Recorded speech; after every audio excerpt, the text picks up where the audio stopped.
나 예수 믿음 더 주소서.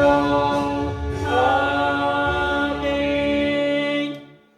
예배하는 우리 모두들에게 하나님 아버지께서 마음에 평안을 주시기를 축복합니다. 하나님께서 은혜를 내려주시기를 축복합니다.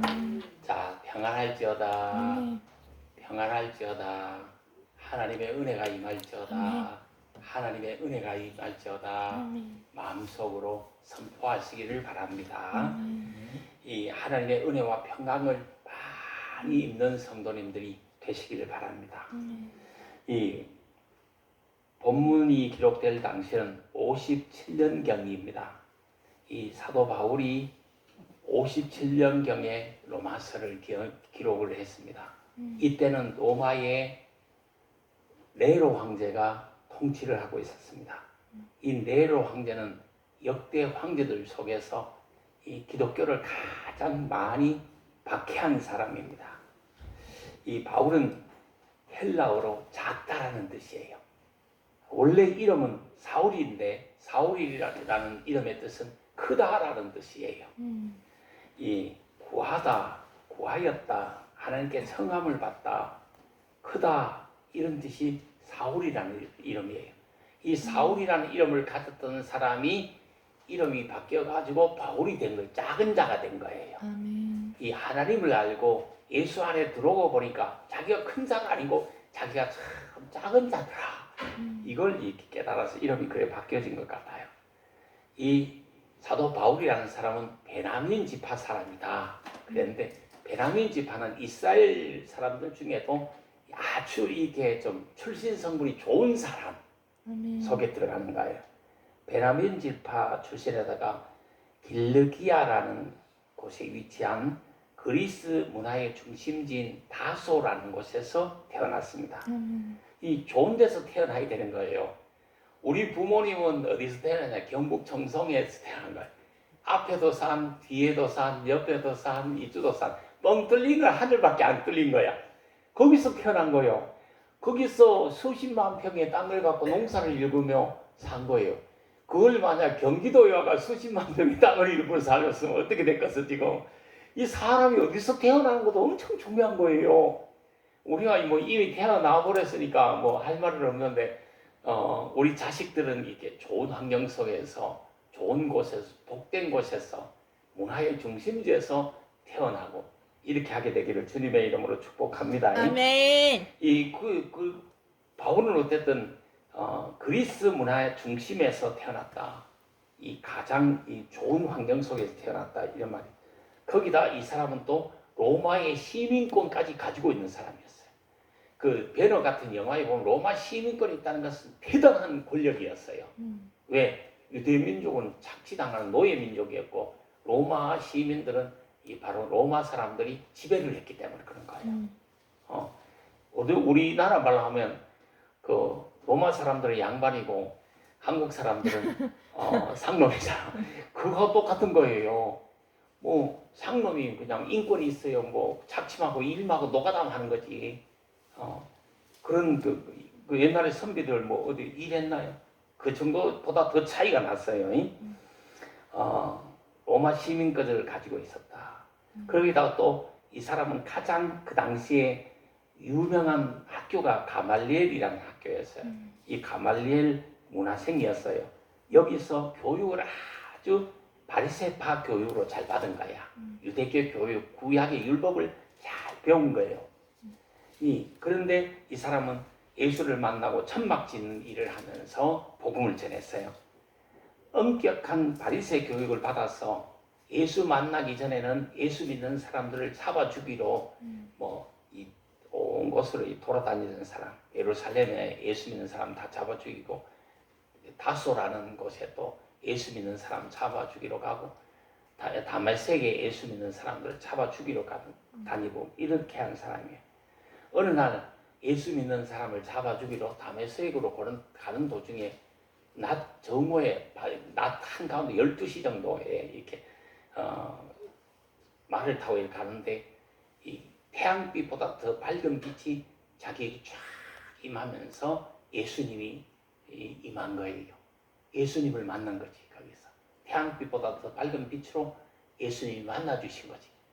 이 예수님을 만나니까 바울이 눈이 멀어버린 거야. 눈이 멀어 있을 때 바나바가 찾아가가지고 이 바울을 데리고 이렇게 아라비아 광야로 가서 3년간 제자 훈련을 시키는 거야. 신앙 교육을 시키는 거야. 그래서 이 사람이 다시 이 뭡니까? 예수님을 예수 믿는 사람들 잡아 죽이던 사람 쪽에서 예수님을 증거하는 사람으로 거듭나는 거예요. 사람이 완전히 바뀌어져 버리는 거예요. 그래서 바울은 항상 사도성을 의심당합니다. 며칠 전에 저 예수 믿는 사람 잡아 죽인다고 막 스데반이 순교할 때도 앞장서서 돌로 쳐 죽이고 막 돌 던지고 이랬던 사람이 갑자기 예수님을 전한다고 하니까 사람들이 긴가민가한 거예요. 자가 진짜 변했나? 자가 혀하나? 뭐 이렇게 의심을 당한 거예요. 그래서 바울 사도는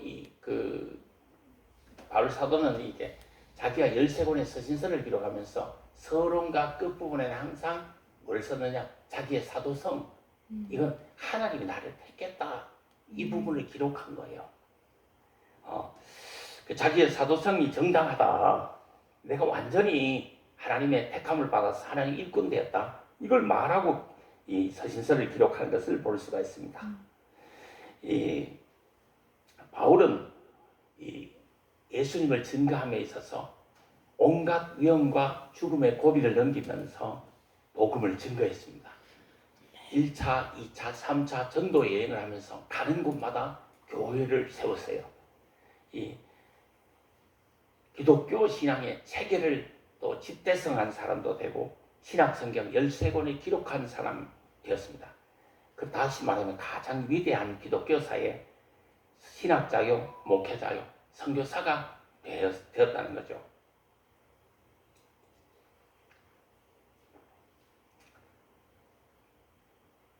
이 바울은 로마서를 로마인들에게 서서 보냈어요. 로마에 있는 교인들에게 서서 보냈어요.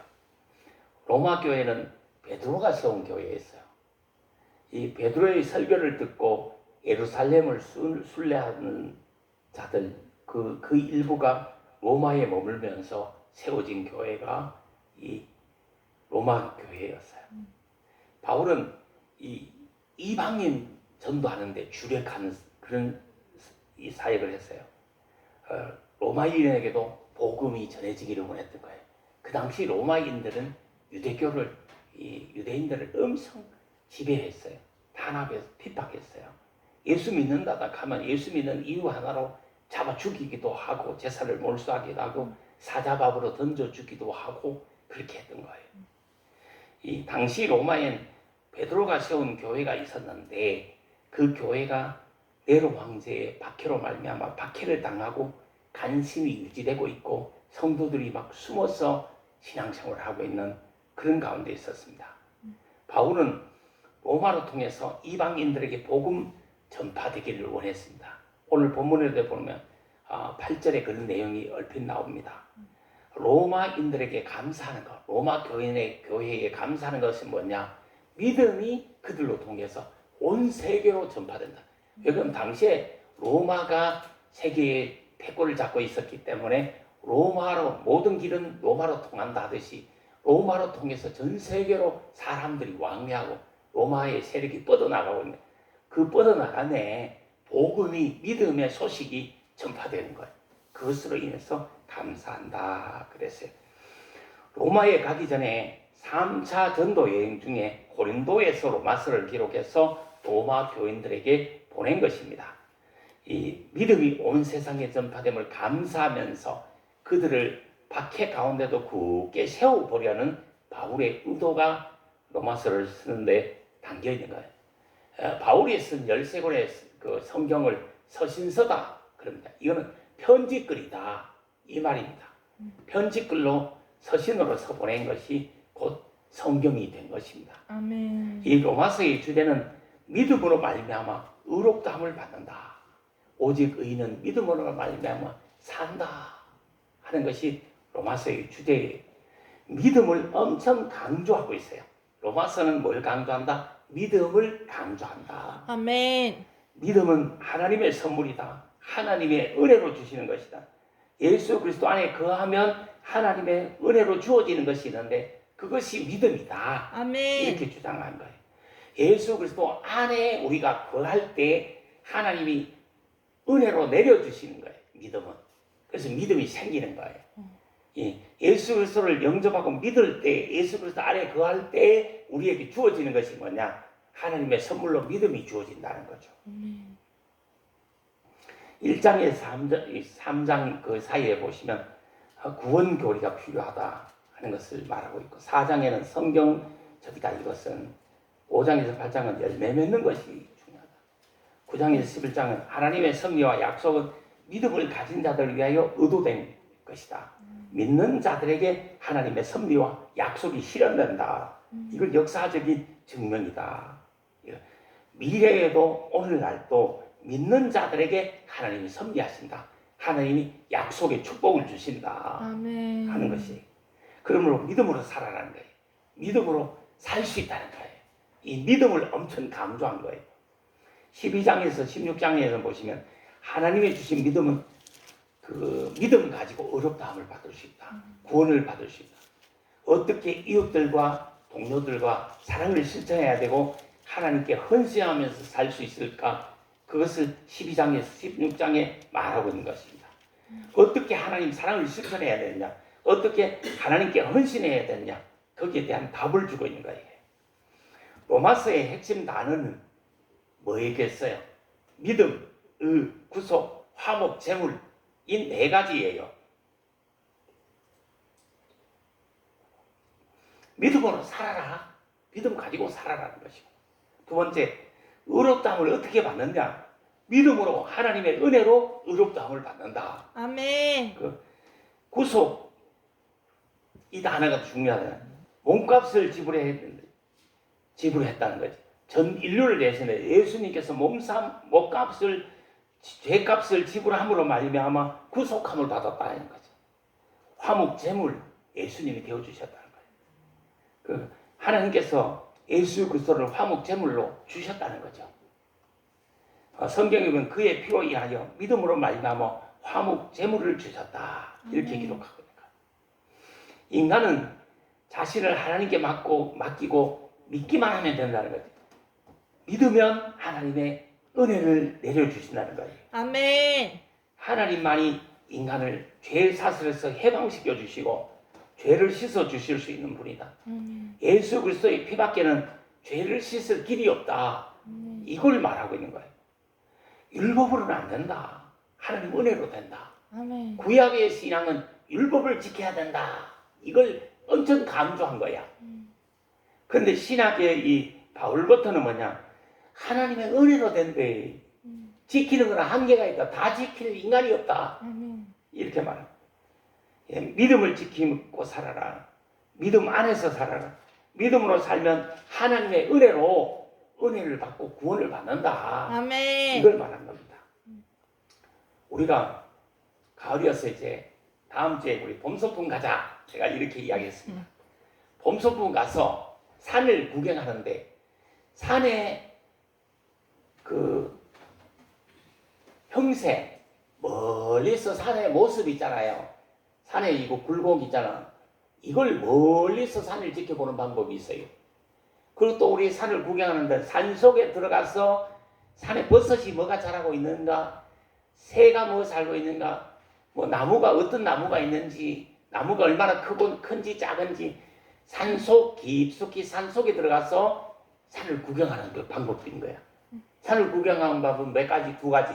멀리서 산의 형세를 보는 방법이 있고 산 속으로 들어가서 물이 어떻게 흐르고 물 속에 뭐가 살고 뭐 아니면 뱀이 있고 없고 뭐 열매가 맺었고 안 맺고 꽃이 피고 안 맺고 이렇게 산 속에 들어가서 보는 방법이 있대. 성경을 보는 방법도 역시 마찬가지입니다.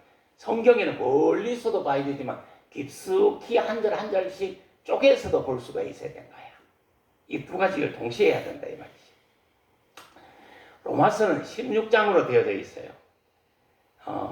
1장과 2장은 인사말과 이렇게 기독교 기초교리를 설명하는데 이방인의 죄가 뭔지, 도덕주의자들의 죄가 뭔지, 유대인들의 죄가 뭔지를 언급하시고 3장에 가면 이 죄 가지고는 행함으로서는 어렵다함을 받을 수 없다.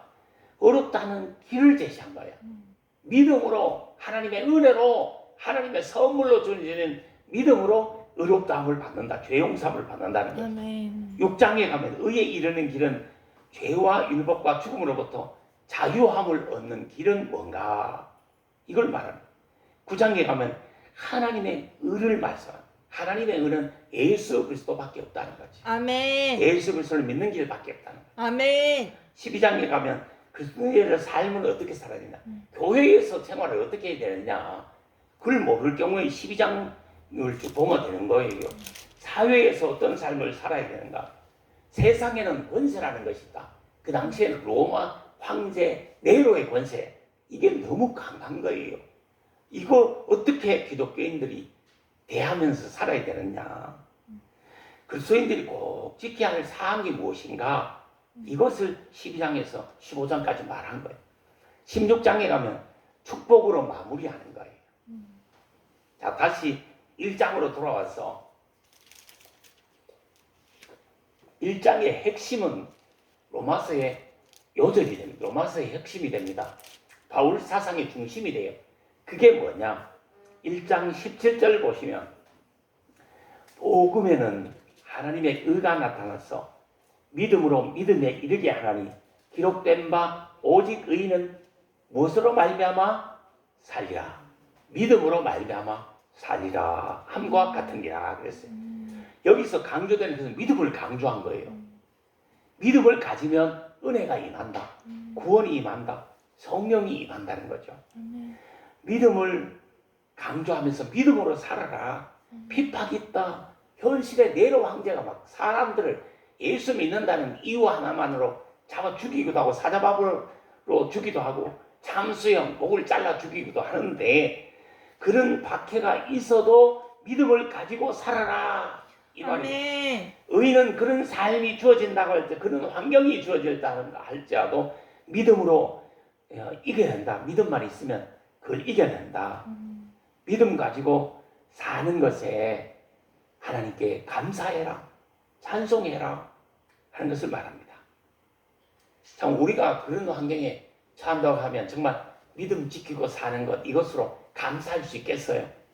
사회 환경이 네로 황제가 믿는다 하면 다 그냥 잡아가지고 그냥 죽여버리는데도 그 죽임을 순교를 당하면서도 믿음 지키고 사는 것, 그게 로마 교인들이었어요. 성경이 기록될 당시에 교인들이었어요. 우리 오늘날 정말 조그만한 일만 있으면 믿음을 저버리잖아. 믿음을 배반해버리잖아. 믿음을 떠나버리잖아. 그런데 정말 이 참 믿음은 어디 있느냐? 현실에 박해가 있고 네로 황제의 박해가 있고 어려움과 가난과 정말 고달픔이 있더라도 믿음 가지고 살아라. 왜? 믿음 가지고 살아야 천국이 너희들의 것이다. 하나님 나라가 너희들의 것이다. 아멘. 그러니까 그런 거 현실에서 믿음 가지고 삶에 하나님께 감사해라. 하나님께 찬양하라 하는 말씀. 우리 가운데 어려움이 많아도 우리가 믿음 가지고 사는 거 하나님께 감사하고 찬송해야 된다. 1장에서 구원을 얻는 유일한 길을 설명하는 거예요. 1장 1절에 보면 구체적으로 보면 예수 그리스도의 종 바울은 사도로 부르심을 받아 하나님의 복음을 위하여 택정함을 입었으니, 여기서 하나님의 복음을 위하여, 복음은 뭐냐? 2절 3절에 보니까 예수님이 인간의 형상을 입고 이 땅에 오셔서 인류의 죄를 대신하여 죽으시고 부활하심을 말하는 거예요. 이게 복음이에요. 복음이 뭐냐? 예수님이 구주가 되신다. 구세주가 되신다. 메시아가 되신다. 예수님이 우리의 죄를 위해서 이 땅에 오셨다가 십자가를 지시고 우리의 죄를 대신 지시고 달려 돌아가 주셨다가 부활하셨다. 이 소식이 복음이에요. 복음은 뭐냐? 하나님과 예수 그리스도에 대한 소식이에요. 특히 예수가 이 땅에 오셨다가 우리의 죄를 대신 지시고 십자가에 달려 돌아가셨다가 다시 부활하셨다는 것은 이건 복음의 골자예요. 예수님이 주가 되신다, 그리스도가 되신다, 메시아가 되신다. 독생자 하나님의 아들이 되신다. 아멘. 이게 복음이에요. 이 아멘. 복음을 받아들이면 구원을 받는다는 거지. 아멘. 믿어야 구원을 받는다. 아멘. 이걸 강조한 거예요. 믿는 자는 다 어떠한 내로한 게 박혀가 있어도 살아남는다. 아멘. 산다. 왜? 천국을 얻는다. 이걸 말한 거예요. 2절 보세요. 이 복음은 하나님이 선지자를 통하여 그의 아들에 관하여 예수님에 관하여 성경에 미리 약속하신 것이라 복음의 역사적인 사실을 말하고 있는 거예요. 복음은 믿는 자들에게 주어지는 것이고 복음은 믿는 자들에게는 하나님의 능력이 되는 거예요. 아멘. 이 안 믿은 자에게는 그것같이 어리석을 가치가 보이지 않는다 그랬어요. 16절에 보면 복음은 모든 믿는 자들에게 하나님의 능력이 됨이라. 아멘. 이 유대인이든 이방인이든 믿는 자에게는 복음이 구원을 준다는 거죠. 전적으로 부패하고 타락한 인간이 구원받는 길은 복음을 받아들이는 길밖에 없는 거예요. 복음을 받아들이면 하나님의 자녀가 되고 하나님의 은혜를 받고 하나님의 선물로 이 믿음이 생기는 거예요. 복음을 주신 하나님께 그렇게 감사해라. 이게 바울의 설명이에요. 예수 그리스도의 종이라는 의미는 두 가지가 있어요. 구약적인 의미와 신약적인 의미가 있는 겁니다. 구약의 의미는 위대한 하나님의 사람들을 표현할 때 이 하나님의 종, 예수 그리스도의 종, 이 같은 의미로 이렇게 봅니다. 선지자들에게 주어진 영광스러운 칭호가 하나님의 종이라는 거잖아요. 신학의 의미, 배경에서의 의미는 이 바울이 예수님의 이름을 언급할 때 주인 이런 단어를 사용했어요. 이건 소유권자, 주인을 뜻하는 것이에요. 이 소유물을 의미하는 거예요. 소유물이 바로 종이었다는 거예요. 종은 자기 주장이 없고 주인의 주장대로 움직이는 거예요. 이 종은 이게 노예잖아요. 당시의 노예는 아무런 인권이 없었어요. 다만 주인의 소유물이었어요. 바울은 예수님이 자신의 주인이며 소유권자라고 생각을 한 거예요. 바울은 종의 의무를 강조합니다. 종은 주인의 명령에 절대 복종해야 된다는 것을 말합니다.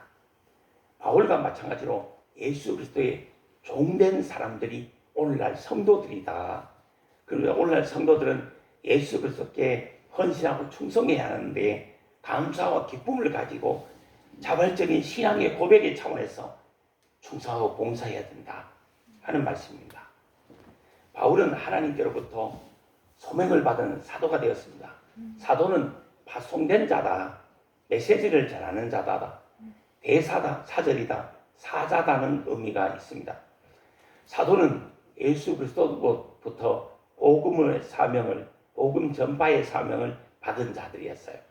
12제자와 이 바울의 극한된 직분이 사도였어요. 바울 이후에 사도 직분은 없어졌습니다.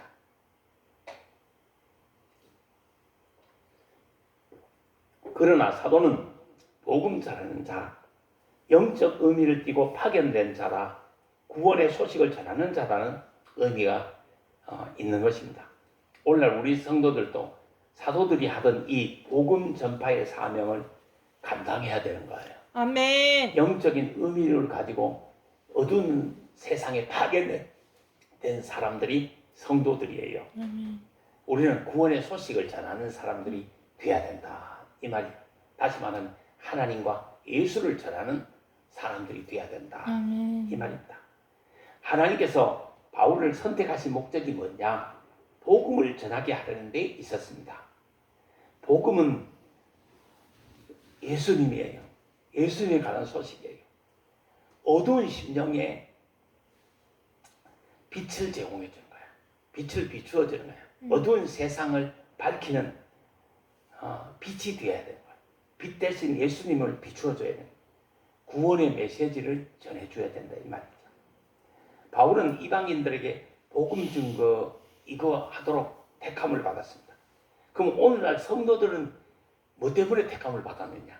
역시 바울이 전한 이 복음을 세상에 널리 전파하라고, 사도들이 전하던 빛된 사명, 이걸 감당하라고 오늘날 먼저 믿는 자가 된 거예요. 아멘. 그럼 믿음 갖고 사는 것에 감사하고 찬양해라. 바울의 복음은 성경에 미리 약속하신 것이, 우리가 뭐 새로운 것을 전하는 것이 아니에요. 주일학교 때부터 알던 복음, 성경이 말하고 있는 복음, 그것을 전하면 되는 거예요. 아멘. 내가 아는 만큼 전하면 되는 거예요. 우리는 하나님의 복음을 받아서 복음에 합당한 삶을 살고 복음을 선포하면서 살아야 되는 것입니다. 아멘. 3절, 4절에 보시면 예수 그리스도가 어떤 분인가, 복음의 주체가 어떤 분인가 이 말입니다. 예수 그리스도는 누구의 혈통에서 나셨죠? 다윗의 혈통에서 났다. 이건 예수님의 인성을 말하는 것인데, 이 예수님이 메시아가 되려면 다윗의 혈통 속에서 오셔야 된다. 왜? 성경에 그리 예언되어져 있기 때문에 그렇다 이 말입니다. 그니 하나님의 아들로 인정되신 분이다. 이 예수님은 하나님의 아들이시다. 이 죽었다가 다시 살아나신 분이다. 아멘.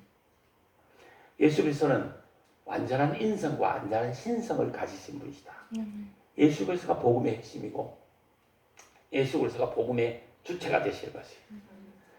예수 그리스도로 말미암아 바울과 우리는 사도들이 하던 그 직분을 계속 이어서 하는 거예요. 사도된 바울의 사역 범위가 어디 있죠? 모든 이방인, 성경에 나오는 모든 민족에게 복음을 전파하는 거예요. 우리는 사람을 차별하면 안 된다는 거지. 차별하지 말고 모든 사람에게 복음을 전하도록 해야 된다. 그리스도인들은 하나님의 사랑을 입고 있는 특권을 받은 사람. 우리 모두는 하나님이 우리를 사랑한대요. 아멘. 하나님이 우리를 향한 사랑은 그 어떠한 것도 끊을 수 없다 그런 거예요. 아멘. 하나님은 우리가 어떠한 가운데 있든지 우리를 사랑하고 계셔요. 하나님의 사랑은 영원한 것이, 하나님의 사랑은 변하지 않는 사랑이에요. 아멘. 이 사람들의 사랑은 쉽게 변하지만 하나님의 사랑은 변하지 않는 사랑이에요. 아멘. 그 사랑으로 우리를 사랑하고 계시니까 아멘. 너희들이 힘있게 나가서 복음을 전하라 하는 것입니다. 7절 보시오. 로마에서 하나님의 사랑하심을 받고 성도로 부르심을 받은 모든 자에게 하나님 우리 아버지와 주 예수 그리스도로부터 은혜와 평강이 있기를 원하노라. 우리는 하나님의 사랑을 받고 있다는 거예요. 우리가 예수 안에 있기만 하면 하나님 아버지와 주 예수 그리스도께로부터 은혜와 평강이 우리들에게 임한다는 말씀이에요. 아멘. 이 바울은 이 서신서 13권을 기록하면서 서론과 끝부분에는 항상 뭐라고 했느냐 하면 인사말을 적었어요. 인사말이 뭐냐 하면 은혜와 평강이 너희들에게 있기를 원하노라. 이 말을 적어놓았다는 거죠. 바울의 목회 철학이 뭐냐? 서신서를 쓰는 목적이 뭐냐? 성도들에게 뭐가 있기를 원했느냐? 은혜와 평강이 있기를 원한 거예요. 은혜라는 말, 이거는 히브리 사람들이 인사말로 살롬이라는 말, 은혜가 있기를 원합니다. 평안하기를 바랍니다. 이런 말, 하나님의 은혜가 있기를 원합니다. 이 박해가 워낙 심해가 자고 일어나면 몇 사람이 잡혀가가지고 사다가 되었대, 잠수행 당했대, 죽임을 당했대. 막 이런 환경이니까 이 하나님의 은혜는 엄청 소중했던 거예요. 그들에게서는 하나님의 은혜로 그냥 하루하루 사는 거예요. 뭐 세상에 의지할 것이 없잖아. 바랄 것이 없잖아. 기댈 것이 없잖아. 호소할 것이 없잖아. 오로지 하나님의 은혜로 자기들의 삶이 용이되는 거예요. 아멘. 그래서 이 은혜라는 단어는 엄청 중요한 단어가 된 거예요. 이 평강이라는 단어는 헬라인들이 받아들여서 주로 이렇게 평안하기를 원합니다. 평안하기를 원합니다. 이 인사말을 했던 거예요. 경상도 갔으면 인사말이 있잖아요.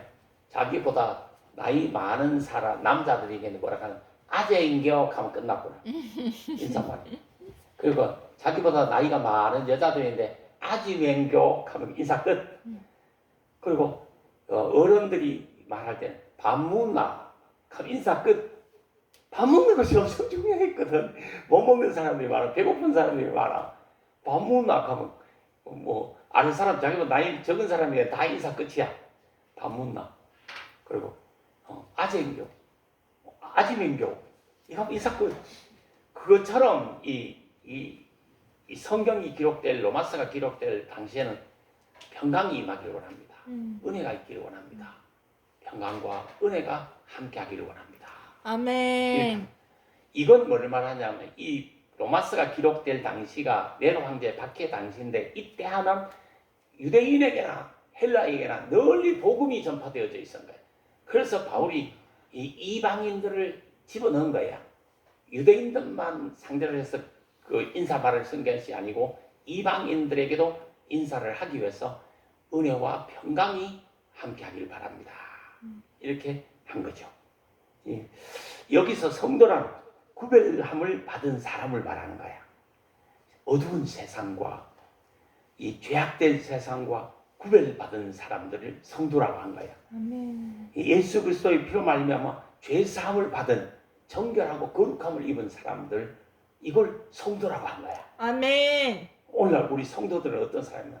세상 어둠으로부터 구별함을 받은 사람, 세상의 죄악들로부터 구별받은 사람, 예수 그리스도의 피로 말미암아 구원을 받은 사람들, 거룩한 사람들, 정결한 사람들이 인간의 행실로는 거룩함과 정결함을 얻을 수 없어요. 아멘. 그러니까 예수님의 이 십자가 보혈의 공로를 믿음으로 말미암아 예수의 피로, 예수를 믿는 믿음으로 우리가 정결하게 되고 거룩하게 된 거예요. 아멘.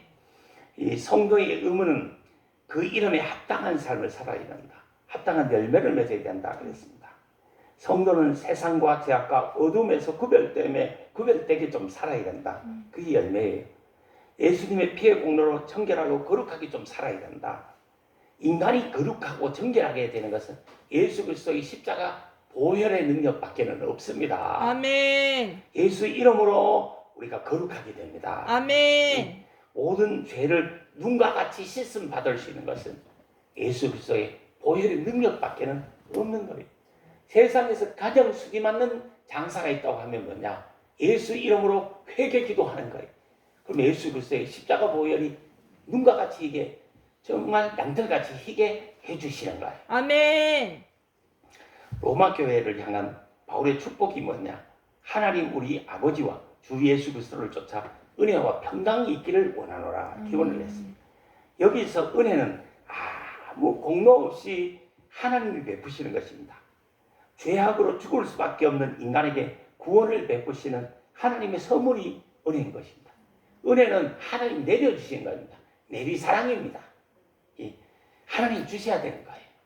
그래서 우리가 기도할 때 하나님 은혜가 나와 함께 하게 해주세요.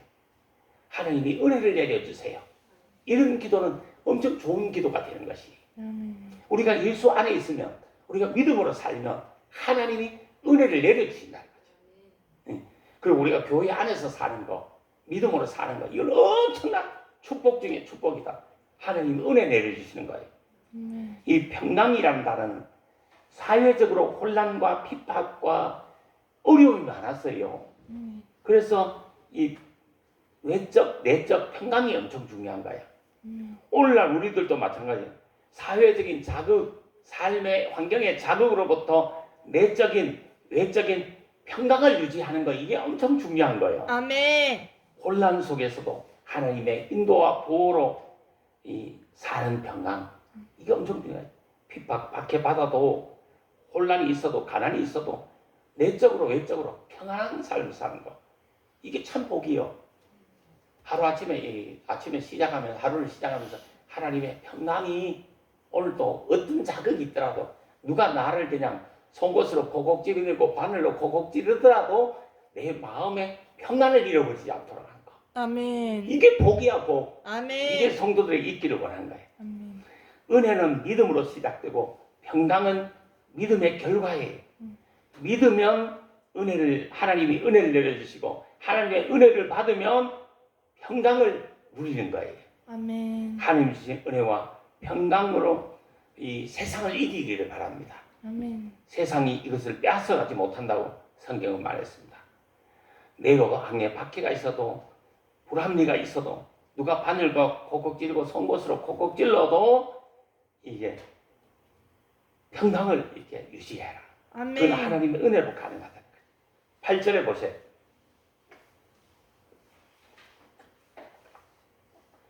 바울이 로마에 있는 성도들을 향해서 믿음이 온 세상에 전파됨으로 감사한다 그랬습니다. 이 믿음의 열매가 뭐냐? 이 온 세상에 전파되는 거예요. 복음이 널리 전파되는 거예요. 아멘. 이 복음이 널리 전파되게 하라. 우리의 삶으로 통해서 믿음이 복음이 널리 전파되게 해라. 아멘. 그것을 위해서 사도 바울이 기뻐하잖아요. 오늘날도 역시 마찬가지예요. 우리의 삶으로 통해서 믿음이 복음이 전파된다고 하면 하나님이 기뻐하시는 거예요. 아멘. 그것을 위해서 우리가 감사할 수 있다. 성도들이 회개하고 변화되는 삶을 살고 열매 맺는 삶을 살아가고 또 감사하라고 하는 거예요. 이 여기서 열매는 뭐냐? 복음이 전파되는 삶, 그게 열매예요. 믿음이 전파되는 삶, 그것이 열매예요. 그 다음에 바울의 기도가 나옵니다. 바울의 기도는 지속적인 기도였고 사랑의 기도였고 하나님 뜻에 순종하는 기도였어요. 이 기도도 이 지속적으로 사랑으로 기도해요. 이 하나님의 뜻에 내가 순종하기 위해서 기도해야 된다. 아멘. 하는 거죠. 우리도 기도해야 되는 거지. 늘 기도하는 삶을 살아야 되는 거예요. 11절에서 15절에 보시면 바울이 로마 성도들을 만나려는 이유를 설명하고 있어요. 이거는 성도를 왜 만나는 거지? 영적으로 견고하게 세우고 영적으로 견고하게 만들기 위해서 만나기를 원합니다. 이 12절에 보시면 아름다운 영적 교제를 위해서 만나는 거죠.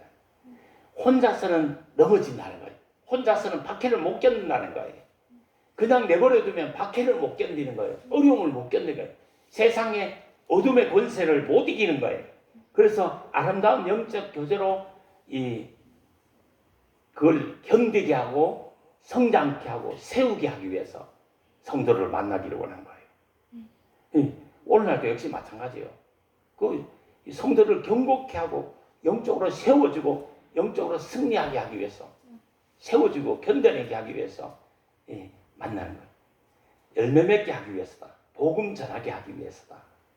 열매 맺는 것은 예수님을 이렇게 증거하는 거예요. 그 열매 맺는 거예요.